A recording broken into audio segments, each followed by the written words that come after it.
আমন্ত্রণ জানাচ্ছি ভোটের অঙ্কে। আপনাদের সঙ্গে আছে আমি রাকিব হাসান। দর্শক, আমরা বলি দাবার অঙ্ক বড় জটিল, চাল দিতে হয় ভেবে চিনতে। তার চেয়েও জটিল ভোটের অঙ্ক। সামনে থাকে অনেক প্রার্থী, অনেক দল, থাকে অনেক মত, গোত্র আর আঞ্চলিক নানা ফ্যাক্টর। আর এসবই নির্ধারণ করে নির্বাচনে জয় পরাজয়ের জটিল সমীকরণ। বলে রাখা প্রয়োজন, আজ আমরা ভোটের অঙ্কের শেষ পর্বে হাজির হয়েছি এবং এই পর্বে আমরা এক নজরে গোটা দেশের সব নির্বাচনী আসন এবং সংশ্লিষ্ট পরিসংখ্যানগুলো দেখব এবং চেষ্টা করব নির্বাচনের একেবারে শেষ মুহূর্তে এসে কি কি চ্যালেঞ্জ আছে সেটা একটু পরিমাপ করতে। আপনারা জানেন, ইতিহাসে সর্বোচ্চ সংখ্যক ভোটারের আয়োজনে এক ঐতিহাসিক নির্বাচনের সামনে আমরা দাঁড়িয়ে।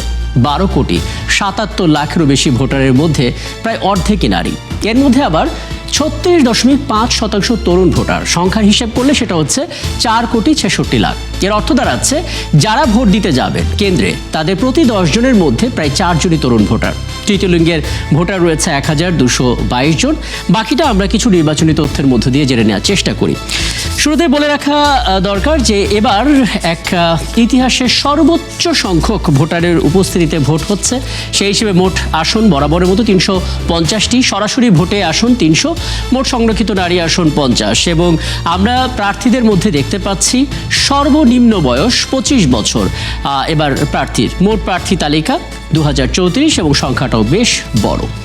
আমরা যদি আরও কিছু তথ্য জানার চেষ্টা করি যে এখন পর্যন্ত আসলে নির্বাচনগত ভোটারের সংখ্যার আলোকে সেটা 12,77,11,414 জন।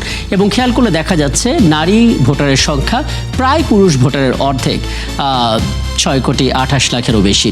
এবং তরুণ ভোটারের যে শতাংশ, সেই শতাংশের হিসাবা সেটা হচ্ছে 36.50। তার মানে 4,66,24,000-এরও বেশি তরুণ ভোটার। এবং খেয়াল করলে দেখা যাবে অনেক দেশের মোট জনসংখ্যার চাইতেও কিন্তু এই সংখ্যাটা অনেক বেশি। 2008 সালের পর যত ভোটার যুক্ত হয়েছে 8 কোটিরও বেশি, বলা যেতে পারে তারাই হয়তো সুইং ভোটার হিসেবে কাজ করবে। তারা হয়তো নতুন করে তাদের মতামতটা দিবে। এখান থেকে আসলে বোঝা যাচ্ছে একটা হাড্ডাহাড্ডি নির্বাচনের জন্য যা যা দরকার সব কিছুই বোধহয় এবার সেই নির্বাচনের মধ্যে আমরা পেতে যাচ্ছি। আমরা আলাপে যাব। আমাদের সঙ্গে ঠিক এই মুহূর্তে আছেন নির্বাচন পর্যবেক্ষক জোট AFEDর সদস্য সচিব মোহাম্মদ হারুনুর রশিদ, এবং আমরা পেয়ে যাব আমাদের সঙ্গে আছেন ঢাকা বিশ্ববিদ্যালয়ের ফলিত পরিসংখ্যান ও ডেটা সায়েন্সের অধ্যাপক ডক্টর হাসিনুর রহমান খান। আমরা দুজনকে স্বাগত জানাচ্ছি, কৃতজ্ঞতা জানাচ্ছি আমাকে সময়টা দেওয়ার জন্য। এবং অধ্যাপক হাসিনুর রহমান খান, আপনার কাছ থেকে একটু জেনে নিতে চাই, পরিসংখ্যানের তথ্যগুলো আপনি দেখেছেন, এবার নির্বাচনে গোটা দেশের এক নজরে সবকটি আসনই বোধহয় আপনি দেখেছেন। বিশেষ কিছু কি চোখে পড়ছে যেগুলো আসলে বিগত সময়ের নির্বাচনে আপনি দেখেননি? কোন কোন জিনিসগুলো একটা বড় ফ্যাক্টর হিসেবে কাজ করতে পারে নির্বাচনে জয় পরাজয় নির্ধারণের ক্ষেত্রে? ধন্যবাদ রাকিব। আপনার প্রশ্নের উত্তরটা যদি আমি একাডেমিক্যালি দিই, আমাদের যে কোনো নির্বাচনের ক্ষেত্রে বেশি ভোট পেয়ে যে নির্বাচিত হওয়ার পিছনে যে ফ্যাক্টরগুলো দায়ী, সেগুলো কি হতে পারে আমি ক্রমধারায় বলছি ইম্পর্টেন্স দিক থেকে। যেমন ধরেন কোন দল বা মার্কায় দাঁড়িয়েছে, তারপরে আওয়ামী লীগের বিদ্যমান যে এখন যে ভোট রয়েছে সেই ভোটটি, তৃতীয়ত হলো তরুণ ভোটার যারা 18 থেকে 35 এই বয়সের মধ্যে রয়েছে। এরপরের যে 4 নম্বর যে ব্যাপারটা ফ্যাক্টর, সেটা বড় আমার কাছে মনে হয় যেটা সুইং ভোট, সেটা আমি ব্যাখ্যা করবো একটু পরে। আমি শুধু নামগুলো বলছি। এরপরে দলের যে আপনার ক্যাম্পেইনিং অবস্থা কি ছিল সেই ব্যাপারটা, মাইগ্রেটেড ভোটার। এরপরে আরো অনেকগুলো রয়েছে, যেমন ভোটের প্রার্থী কে দাঁড়িয়েছেন, তার একটা ইমেজ, তার একটা বড় ব্যাপার। ভোটে কারচুপি হয় কিনা বা সূক্ষ্ম কারচুপি হয় কিনা সে ব্যাপারগুলো। ভোটের পরিবেশ, অর্থাৎ এই যে আইন শৃঙ্খলা পরিস্থিতি বর্তমান কি অবস্থা রয়েছে। দলের ইস্তেহারও অনেক সময় গুরুত্বপূর্ণ ভূমিকা পালন করে। এছাড়া দ্রব্যমূল্য বা কর্মসংস্থানের ব্যাপারে যে নাগরিক বা ভোটারদের যে ধরনের ধারণা রয়েছে সেটা বড় ভূমিকা পালন করে। এর বাইরেও আরো বড় ফ্যাক্টর রয়েছে বৈশ্বিক রাজনৈতিক কূটনীতি বা কূটচাল, আপনি যেভাবেই বলুন না কেন, অথবা কোন একটা আসনে স্থানীয় রাজনৈতিক কূটনীতি বা কূটচাল। এছাড়াও যারা নাগরিক বা ভোটার, আমি বিশেষ করে বলবো, তারা কোথায় বসবাস করছে, শহরে না গ্রামে। এছাড়াও তাদের ধর্ম, বর্ণ, শ্রেণী, পেশা বা শিক্ষা, এইসব বিষয়গুলো মোটা দাগে আমাদের ভোটের প্রার্থী শুনতে পাচ্ছি তো ভূমিকা পালন করে। তো আপনি এখন যদি আমি একাডেমিকের বাইরে গিয়ে বিশ্লেষণ এই ত্রয়োদশ জাতীয় সংসদ নির্বাচনের যে প্রেক্ষিতে এই ভোটটা হচ্ছে, তাতে করে বিশেষ করে একটি বড় দল যেটা গত সরকার ছিল আওয়ামী লীগ, সেটা এই ভোটের মাঠে নেই। ফলে তাদের একটা বড় অঙ্কের ভোট। আমি মনে করি তারা এখন পর্যন্ত যদি যেই হিসেবেই করি না কেন, তাদের কিন্তু প্রায় আমার ধারণা 2.5-3 কোটি ভোটার, যেটা সংখ্যা হতে পারে 15-20% বা তারও বেশি হতে পারে। জি। এই ভোটারগুলো কোথায় ভোট দেবে সেটা বড় নিয়ামক হিসেবে কিন্তু এখন এই ভোটে নির্ধারিত হবে। জি। এরপরে যে বড় ফ্যাক্টর যেটা রয়েছে আমার মতে, সেটি হলো সুইং ভোট বা তরুণদের ভোট। আমি তরুণদের ভোটের ব্যাপারটা আগে বলি। জি। দেখুন, যারা 18 থেকে 35 বছর বয়স, আপনি একটু আগে বললেন 34.5, কিন্তু সেটা সংখ্যা হিসেবে প্রায় 4.7 কোটি। জি। এই ভোটাররা কিন্তু 2008-এর পরে কেউ কেউ হয়তো ভোট দিতে পারে, কিন্তু তাদের ভোটের যে গতি প্রকৃতি, অর্থাৎ তারা কোথায় ভোট দিবে সেই গণতান্ত্রিক পরিবেশ তারা পায়নি। ফলে তাদের এই গতি প্রকৃতি সম্পর্কে আমাদের কিন্তু একেবারে একটা ব্লাইন্ড অথবা কোনো ধরনের ধারণা নেই।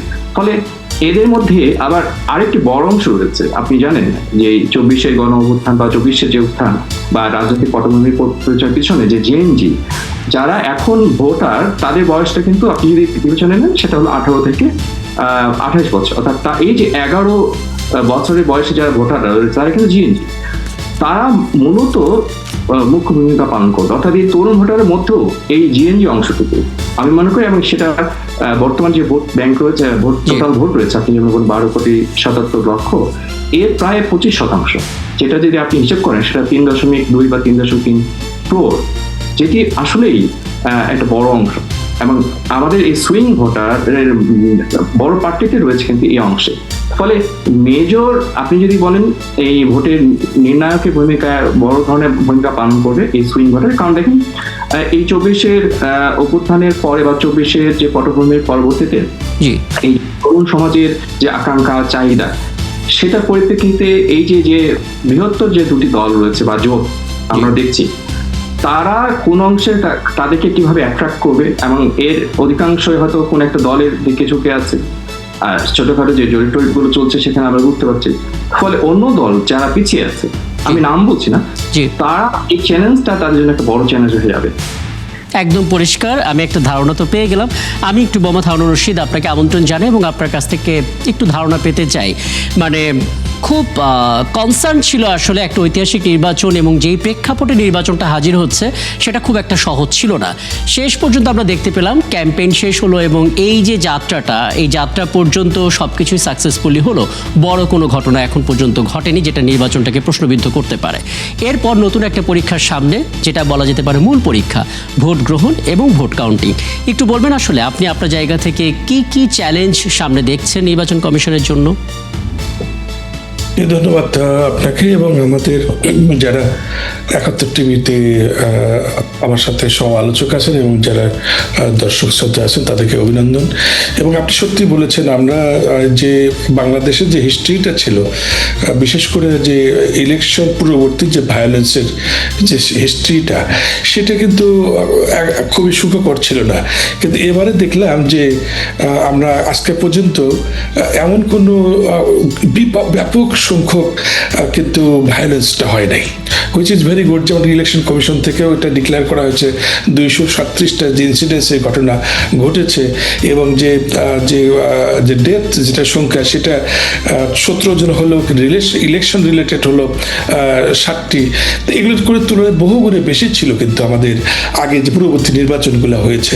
তো তারপরেও আমাদের যেটা আমরা সারা দেশে আফিদ থেকে আমাদের এটার যেটা অ্যালায়েন্স সারা দেশে আমরা পর্যবেক্ষণ করেছি, আমরা 2600 জন ইলেকশন ডেতে পর্যবেক্ষক নিয়োগ করেছি সারা দেশব্যাপী 300টা আসনে, এবং আমরা দীর্ঘমেয়াদী পর্যবেক্ষকও নিয়োগ করেছি। তারা ইলেকশন কমিশনের সাথে প্রস্তুতি নিয়ে কিন্তু কথা বলেছে। আমাদের প্রায় 100টা ইলেকশন অফিসের লোকাল অফিসের সাথে কথা বলেছে, এবং প্রিপারেশনগুলো তারা বলেছে যে তারা প্রথমের দিকে অনেক প্রেশারে ছিল, বিশেষ করে যে এটা কীভাবে ম্যানেজ করা হবে, বিশেষ করে নতুন যে আপনার যে রেফারেন্ডাম গণভোটটা যুক্ত হওয়ার ফলে এটা একটা বড় চ্যালেঞ্জ হবে বলে তারা মনে করছিলেন। এবং আরেকটা চ্যালেঞ্জ ছিল যে ভোটারদের মধ্যে কিন্তু এই গণভোটটা যথেষ্ট অ্যাওয়ারনেস ছিল না, এটা কীভাবে তারা করবে, এটা তো খুব ফ্রিকোয়েন্টলি হয় না, অনেক দিন পর পর হয়। তো এই কারণে এই বিষয়টা একটা তাদের কাছে চ্যালেঞ্জ ছিল। বাট আমরা দেখছি যে তাদের যে ওভার দ্য পিরিয়ড যে প্রিপারেশনগুলো নিয়েছে তারা, বিশেষ করে গণভোটের জন্য সরকার এই পদক্ষেপটা বেশি নিয়েছে যাতে মানুষ জানতে পারে। এখন আমরা দেখছি প্লাস 60%-এর বেশি মানুষ বলছে যে আমরা গণভোটটা বিষয় জানতে পারছি। এখন দিন শেষে যেটা হলো যে আমাদের সামনে যা প্রিপারেশন তারা নিয়েছে, যদি দেখেন যে ম্যাজিস্ট্রেসি পাওয়ার দেওয়া, নাম্বার অফ যে ল এনফোর্সিং এজেন্সি সংখ্যাটা বৃদ্ধি করেছে, বডি অন ক্যামেরা দেওয়া হয়েছে, তারপরে ক্যামেরা সেন্টারে লাগানো হয়েছে প্রয়োজন অনুযায়ী, তারা আইডেন্টিফাই করেছে প্রায় 8,500 ঝুঁকিপূর্ণ কেন্দ্র তারা আছে এবং তারা ওয়েল প্রিপেয়ার। তারা বলছে যে আমি আসলে ঝুঁকিপূর্ণ কেন্দ্রগুলো নিয়ে আলাদা করে আপনার কাছে জানতে চাইবো। জনাব হারুন রশিদ, একবার একটু বলে দেবেন আসলে সংক্ষেপেই, যেহেতু এই অংশের সময়টা একেবারে কম। গণভোটের ইস্যুটা পরিষ্কার হয়েছে, চেষ্টা করা হচ্ছে অন্তত যতটুকু পারা যায়, কিন্তু ঝুঁকিপূর্ণ কেন্দ্রের কথা আপনি বলছিলেন, কি বলবেন আসলে কিভাবে সেই ঝুঁকিপূর্ণ কেন্দ্রের সুরক্ষাটা নিশ্চিত করা যেতে পারে? যে আমরা যে তথ্যটা জানতে পারলাম সেটা প্রায় 8,500-এর মতো ঝুঁকিপূর্ণ কেন্দ্র, এবং পার্টিকুলারলি জেলা যদি কনসিডার করে তাহলে 16টা জেলা হাই রিস্ক হিসেবে আইডেন্টিফাই করেছে। এবং এছাড়াও যে আরও কম ঝুঁকিপূর্ণ এবং মানে অত্যন্ত ধরেন একটু গুরুত্ব বেশি এরকম কনসিডার করলে প্রায় 30 থেকে 37টার মতো জেলা তারা আইডেন্টিফাই করেছে। ওই জেলাগুলোর মধ্যে যেসব ঝুঁকিপূর্ণ কেন্দ্রগুলো তারা আইডেন্টিফাই করেছে, যেহেতু তারা আইডেন্টিফাই করেছে পুলিশের ভাষ্যমত এবং আমরা লোকাল ইলেকশন কমিশনের সাথে কথা বলছি, সেখানে তারা মূলত প্রিপারেশন নিয়েছে এডিশনালি, যাতে যদি কোনো ইনসিডেন্স হয় তাৎক্ষণিকভাবে তারা খবরটা নিতে পারে, এবং অন্য জায়গার থেকে ওই সব জায়গাতে একটু স্পেশালি অ্যাটেনশন পুলিশের দিক থেকে দেওয়া হয়েছে এবং আর্মিদেরকে ইনফর্ম করা হয়েছে যাতে ওইখানে একটু টহলটা একটু বাড়ায় দেওয়া। তা এবং এটা তো আপনি জানেন যে আমাদের ইলেকশন কমিশনের যে প্রিজাইডিং অফিসার থাকবে, মূলত তার সাথে যারা সহযোগী পুলিশ অফিসার এবং টোটাল এনভায়রনমেন্টটা, ভোটের মানে কেন্দ্রের এনভায়রনমেন্টটা খুবই গুরুত্বপূর্ণ।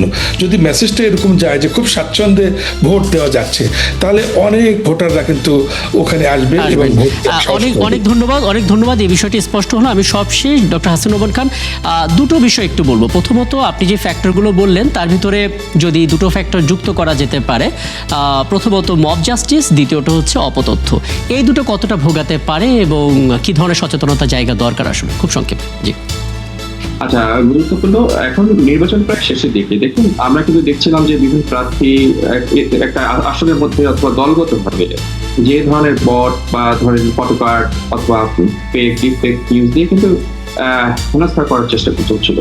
কিন্তু এই ধরনের হেনস্থা চলছিল, কিন্তু দুঃখের ব্যাপার হলো সেটা হলো যে প্রত্যেকটা আসনে ওই প্রার্থীগণ যদি এই যে আমি যে বললাম ভোটারদের বিভিন্ন ক্যারেক্টারিস্টিক বিশ্লেষণের জন্য এই ইন্টারনেট অথবা এআই কে ইউজ করে যদি ব্যবহার করতো, তাহলে কিন্তু এই 24-এর পরবর্তী যে আমরা সাধারণ মানুষ বা নাগরিক যেটা দেখতে চাই, প্রার্থী যারা বা রাজনৈতিক দলগুলো তাদের মধ্যে একটা গুণগত মান বা পরিবর্তন, সেটা কিন্তু আমি মনে করি সেটা সেইভাবে আসেনি।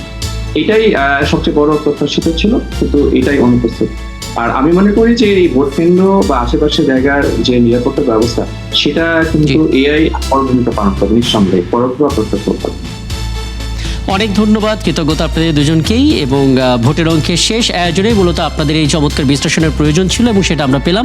কৃতজ্ঞতা আমাদেরকে সময়টা দেওয়ার জন্য। দর্শক, আমাদের সঙ্গে ছিলেন দেখুন নির্বাচন পর্যবেক্ষক জোট AFEDর সদস্য সচিব মোহাম্মদ হারুন রশিদ এবং ছিলেন ঢাকা বিশ্ববিদ্যালয়ের ফলিত পরিসংখ্যান ও ডেটা সায়েন্সের অধ্যাপক ডক্টর হাসিনুর রহমান খান।